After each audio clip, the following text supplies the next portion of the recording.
Ma Kali, Ma Durga, Ma Saraswati. Jay. All these figures are very powerful. What's your perspective on that? I have spent many years doing the Durga Chalisa with a great deal of determination. We are worshipping the female, the femininity, with so much respect, and especially on the other side, a person who is sitting on this position, he's actually framing these sentences or framing his words like this. Go ahead and do what you think is right, and if it's actually adharmic, then the whole of the Brahmand will teach you, your karma will come back and Ma Kali, Ma Durga, Ma Saraswati. Jay. All these figures are very powerful. What's your perspective on that? I agree with you entirely. I have spent many years doing the Durga Chalisa with a great deal of determination. And there is no doubt at the end of the Durga Chalisa, you feel that Ma has taken presence inside of you. She has given you more energy and more pran shakti than when you started your Durga Chalisa. And at the end of it, you have the courage, the words and the bhavna, the sentiment, the sounds, the rhythm, everything. They help to reharmonize all of your koshas and all of your being. And there is no doubt of it, Pran Shakti is the divine feminine. And without the divine feminine, the divine masculine is actually inactive. And so without it, it's very difficult to function fully. And Bharat's responsibility in the world is really to restore Dharma Vidya and to restore harmony across the planet. This is the responsibility of us. We're the only ones who have this Vidya. We're the only ones who know how to take a broken heart, a broken body, and a broken mind, and to help heal them and make them whole again. And so we have a huge responsibility and a great opportunity. So before, sir, I will jump on to the next question. I have a very, I want your viewpoint on this question as well.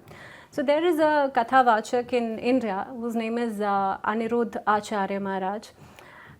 Recently, he commented on female actions or, in the Indian society, what the female sector is doing, which actually got so much of backlash. I might be knowing that you must have heard about it.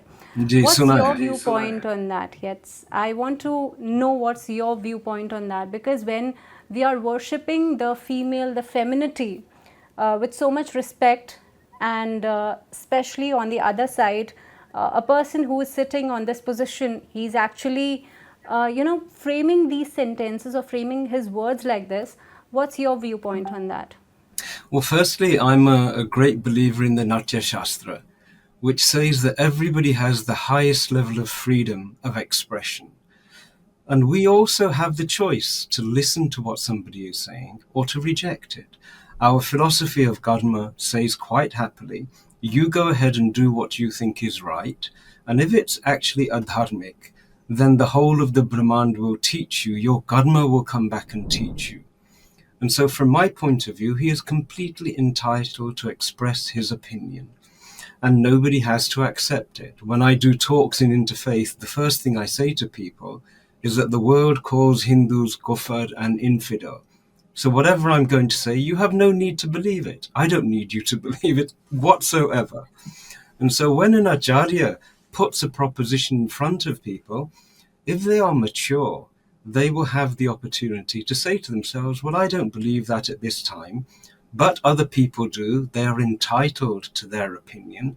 And it may be that I have got things to learn myself. It may be that my marg has got to teach me things, but that's my karma. And that is the sthiti. This is the uniqueness of the Sanatani tradition. We don't require everybody to conform to anything uniformly. Having said that, the acharyas are custodians of a civilization. Their job is to look like the lookout on the Titanic, a man called Fleet. His job was to look far ahead of the Titanic and to see whether there were obstacles. Our acharyas look far ahead of our civilization, and their intention and their purpose is to say to us, these are the probable outcomes of your actions, and I'm sharing them with you. Your individual desires may be detrimental to the greater samaj, And also bear in mind whether we have the understanding of Punarjanma. And so it may well be that something is presented to you for which you will benefit and everybody else will benefit in Janmas to come. So we have acharyas and we should be very appreciative of the fact that they have the courage to say, this is what my sadhana, my study of ancient scriptures, my study of the Brahmand has revealed to me, and I'm sharing it with you. Whether you take it or leave it is your call.